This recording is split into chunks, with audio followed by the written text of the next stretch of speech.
Good evening, folks. From J&B Tackle. From the basement of J&B Tackle. From the basement. CJ Adams, Captain Greg DeBrule. CJ Adams.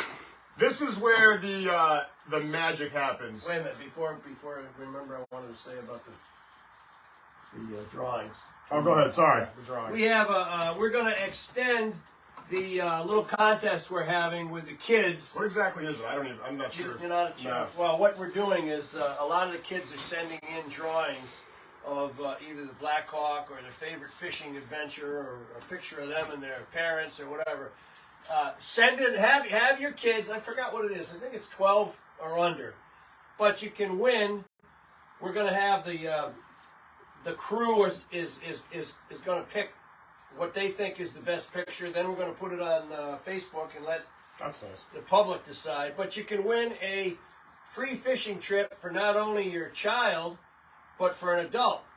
So that's pretty good. So we're going to extend it. We've had dozens and dozens of drawings so far. But tell your kids to get their crayons or get their pencils and draw their favorite picture and email it to us. And there's going to be quite a few winners. So we're extending it. We've had so many drawings and so many people talking about it. We're extending it one more week. So 12 years old is the age, I guess? Is that what you said? yeah, but we'll let you get in. Yeah, I was going to ask. I'm not the best drawer, the best penmanship, but I'd like to submit one. Win a free trip. So what do you want to? So basics tonight. Yeah, we're going to go over some reel repair, how to clean stuff, keep it nice and neat. So before it has to come here, this is where all the love happens inside of your reels internally. When you start breaking it all down, greasing it, etc., etc. You can prolong that to where it doesn't have to come here every 6 months, every 6 weeks, whatever it may be. It starts, or you can make it come here. You can make it come here. It starts with the simple stuff. You get off these boats, you're fishing in salt water. Okay, what's that mean? Salt water corrodes. I don't care what it is. It'll corrode just about anything, especially reels, and especially inside of reels. First thing you want to do is, as soon as you get off one of these boats, your own boat, spray them down with fresh water. I know what you're going to say. See, well, that's not what we do quite a bit, because they use salt. Well, there's a salt terminator. They use salt terminator, which is a common one, but we use Saltex. In fact, I even use it. I buy it in 5-gallon buckets. Mm-hmm. So if you want to do it the ideal way, what you want to do is spray it down with this, and let it soak, and then hose it off. Don't use a lot of force on the fresh water, because a lot of times you use a force, you're blowing the stuff into the reel. You want to use a kind of a light spray and spray all the salt off it. Get it off of everything. Get it off the rod, the reel seat, the reel, the guides, the whole kit and caboodle. But they use here Salt Terminator. We use Saltex. Mm-hmm. I even use it, like I said, I buy it in a 5-gallon bucket. These guys probably don't even know about it. No, we do. I put it in the power washer. The power washer. When we're hosing the boat down and washing the boat down, I use the Saltex on the boat, because it does cut the salt. There's no question about it. And the salt's the enemy. That's all there is to it. The salt's the enemy. Every rod reel we use on each trip, after every night or day, whatever it may be, no matter what time it is, we spray our stuff down, and that's what you can do to eliminate the reels coming here. There's all sorts of stuff, though. If you want to do your maintenance at home, you got oil here. Pencel's a good oil. We use it on ours throughout the winter. Myself, Greg, Randy, Glenn, Ryan, we do all the reels throughout the season. The guys are in the process right now of you're almost finished up, yeah. I guess. We're almost finished up. We probably did over 300, I say we, you.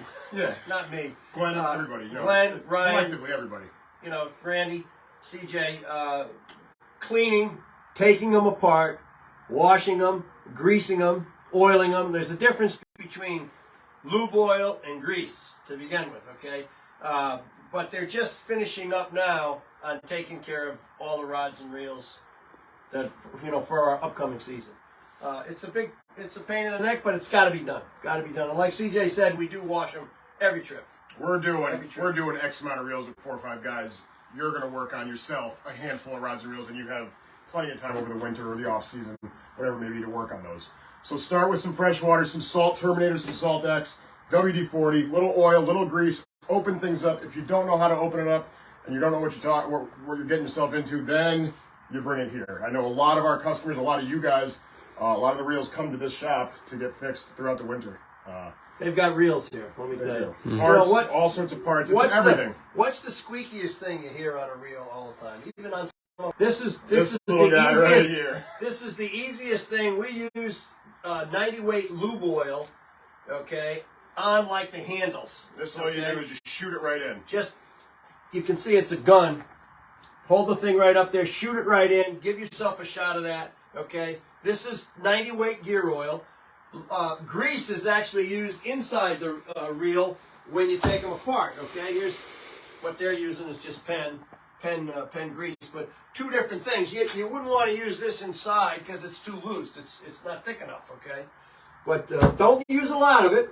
Just give it a shot every once in a while, you know, as we do. But maintenance is big. You know, I know they see a lot of things in here that are, my God. Well, show them the. If you don't do the maintenance, okay, this is what your stuff will end up looking like. Get a good close-up And of it, Morgan. believe me when we say this, we see it time and time again.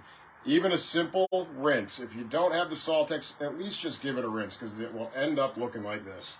And that was a customer's rod at one point, believe it or not. And it was probably one of his favorite rods. But, Don't let it be yours. It doesn't have to be yours. You know? We've had a couple other questions and comments, concerns about first-timers or whatever, about what to bring as far as tackle on the boat. So we're going to make our way upstairs. Is there any questions as far as reel and stuff? Roman says hi. Hi, Roman. How are you? Hi, Roman. How you feeling there, buddy? Eric Carlson. I was told I need to speak with you. I want you to take care of your reels. I've seen some of your stuff. Rinse them. Rinse them, Eric. Let's go. But we're going to go upstairs. We're going to show you some of the tackle as far as for beginners and whatnot of what to bring on these party boats. Or any boat for that matter. Any boat. Private boat. Come on, Morgan. I'm coming. Come along, buddy. Here, I'll hold the gate for you. Go ahead. Will you? I will. What a man. Come on, Morgan. Go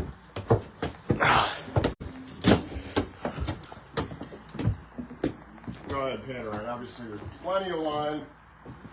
This is, for most of you guys know, this is the upstairs part of J&B Tackle. Everybody comes here. This is a very popular tackle shop. We send everybody here as far as our customers to get their stuff. Here and Hilliers. We send some to Hilliers. Yeah. As far as what to bring, you want to start yourself with a little tackle box, some sort of bag, whatever it may be. This, just for example, is a Shimano bag. Okay, probably holds some lures.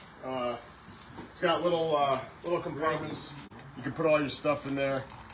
There's all sorts of different kinds. This, for example, is a Shimano bag. Get yourself, what is that one? Another Shimano? Yep. Oh, this is good. This is good right here. This has got the trays in there, okay? So, Terminal tackle, stuff like that. I mean, what do you need? What do you need if you're going on your own boat? A variety of hooks and sinkers and leaders and stuff, you know.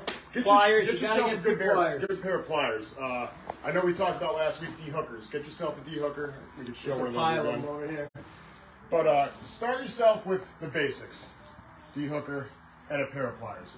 It doesn't have to be these pair of pliers. This is what we use day in and day out, plus the van stalls, because we're putting them through some abuse. You can Tell them what the van stalls are worth. These are the van stalls. I got a pair of those. How much are they worth, Morgan? I pay $330 for them. But you'll never have to buy another pair. Nope, never. So you drop it over. But the basics: pair of pliers, D-hooker, some sinkers, some rigs, some reel grease, some lube, whatever it may be. And get yourself, don't go to Walmart and get yourself one of those little plastic tackle boxes, because everybody knows when you're running around on those boats or your own boat, somebody takes the wrong step and boom, your foot's going through it, it's done. So get yourself a nice bag.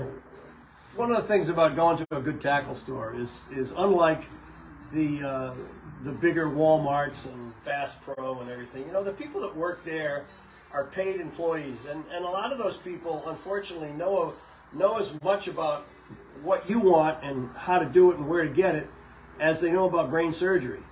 The people in a good store, and I don't mean just J&B Tackle, there's a lot of good stores around. We just happen to be here, it's close to the boat, and we use them quite a bit. Okay, but go into these tackle stores and introduce yourself and tell them what your needs are. you know, whether you're going on a party boat or a private boat of your own, or you just got a boat, and they'll kind of direct you in the right way for the right rods, reels, and tackle. I mean, they want you to be happy. They want you to keep coming back.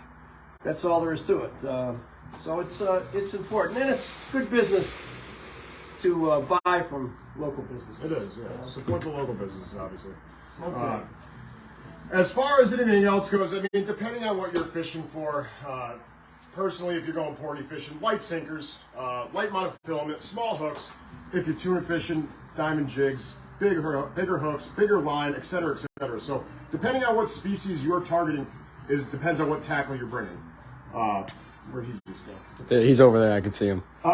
Get yourself a little knife too. Sometimes, you know, a lot of guys like to bleed the fish with a knife and/or scissors. That's always good to have in your tackle box as well.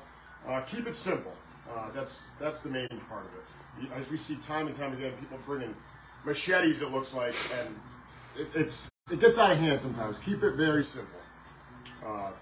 That's about it as far as some basic tackle stuff. Yeah, there's not much more we can talk about. I mean, Do you have anything else you'd like to add as far as tackle? we're going down to the boat tomorrow. The boat's in Mamaroneck. It just got hauled out of the water. We'll get you a live video from Mamaroneck, from Director Shipyard tomorrow. They blasted the boat with glass beads, and we put a non-skid inside the cabin, and on the upper deck and the lower deck, you'll see a vast improvement. I'll tell you that right now. So we're kind of excited about that. That's about it. We're going to try to get it back to Niantic as soon as we can. Hopefully we're going to do some fishing in April. And that's about it. Anything you want to add? We're going to do our knife giveaway. Old buddy, old pal. What? We didn't even think about it. I already have the question. You do? I do. Man, I'll tell you. I do. Let me grab the knife. Camera's on you, Greg. What do you want me to say? Your cameraman. Lori says she cannot wait to see the boat. Your cameraman is Morgan. So He's got very curly hair. Let me turn it around on you. Hey, Judge, just turn it around. Yeah, turn around. Say hi to everybody. What's up, guys? Okay? Curly hair. Yeah, curly hair. Boy, I'll tell you, I'd do anything for that hair. as far as the knife giveaway, this is your Dexter. What's the saying? If it's not a Dexter, it's not a knife. Now I know we've had some issues with everybody calling in or texting in or whatever it is. And we're probably going to have that tonight. We do our best, obviously, for the fifth person that rings in the right answer. I don't know. You know what we ought to do? Why don't we're in J&B Tackle? Why don't I get a hold of Carrie down in Rose and say, we're going to give away 50 knives today.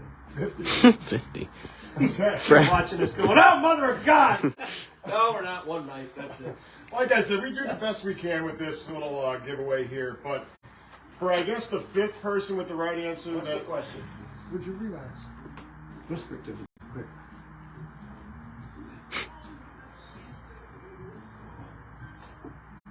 I don't know her. Anyways, for the right answer, okay, in what month, the month of the time of the year, does our fall blackfish season in Connecticut open? What month? Oh! Fifth person to answer the right question. I'm sure we're going to get a lot of them. We wanted to keep it easy. But in what month? Yes, Morgan. Just making sure. I Didn't even know. was just making sure. I didn't want to say the wrong answer. The right answer. Good night. Okay. Do we have Who anybody is it? that We got one yet? watching? No, we don't got one yet. We don't got one yet? Well, we have a couple right answers, but Okay. we don't have the fifth one yet. We don't have the fifth one? Okay.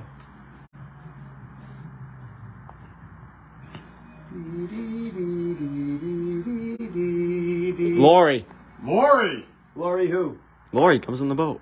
Oh, Lori? Little Just say Lori. hello. Oh. Lori, You congratulations. got it, Lori! Congratulations, Lori. Send us the email to us, and we'll be sure to get the knife to you. Okay.